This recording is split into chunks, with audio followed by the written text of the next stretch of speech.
तर अवकाळी पावसाचा आता मध्य रेल्वेला फटका बसल्याचं चित्र आहे आणि बदलापूर जवळ एका झाडाची फांदी ही ओव्हरहेड वायरवरती पडलेली आहे। त्यामुळे मुंबईच्या दिशेने जाणाऱ्या वाहतुकीवरती हा परिणाम झालाय। पाऊस आणि मुंबईच्या लोकल यांचं एक विचित्र असं कॉम्बिनेशन, वेगळंच नातं बघायला मिळतं। कारण जेव्हा जेव्हा पाऊस पडतो तेव्हा या सगळ्याचा पहिला फटका लोकलच्या प्रवाशांना बसतो आणि या पावसाचा रेल्वेला फटका बसलेला आहे। स्वप्नील पाटील याविषयीचे अधिकचे अपडेट देतील। स्वप्नील, काय नेमका खोळंबा झालेला आहे मध्य रेल्वेचा?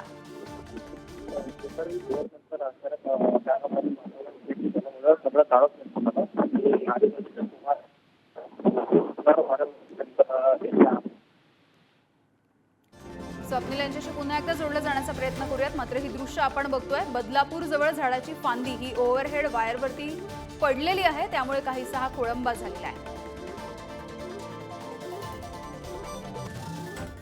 तर तिकडे मुंबईच्या घाटकोपर परिसरामध्ये सुद्धा अवकाळी पावसाला सुरुवात झालेली आहे, त्यामुळे इथल्या रेल्वेच्या वाहतुकीवरती सुद्धा परिणाम होण्याची शक्यता वर्तवली जाते आहे।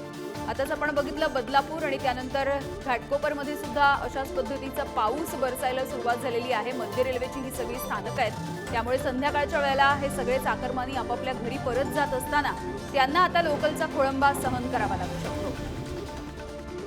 आणि याविषयी प्रशांत आमचे प्रतिनिधी जोडले गेले आहेत। प्रशांत, काय नेमकं चित्र आहे सध्याचं घाटकोपर मधलं? यामध्ये आपण जर पाहायला गेलं तर संपूर्ण उपनगरामध्ये असेल, पवई असेल, साकीनाका असेल, मानकुर्द असेल, घाटकोपर असेल, या भागामध्ये धुळीसह जो सोसायटीचा वारा सुटला होता, त्यामुळे काही काळ जे नागरिक आहेत ते घाबरलेले देखील होते।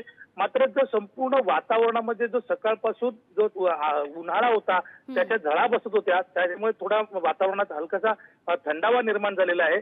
मात्र धुळीचं साम्राज्य आहे ते पूर्णपणे सगळ्या ठिकाणी दिसलं होतं। हवामान खात्याचं बघायला गेलं तर त्यांनी इशारा दिलेलाच होता। मात्र आता जे हवाई वाहतूक आहे, हवाई वाहतुकीवर थोडासा परिणाम झालेला दिसतोय।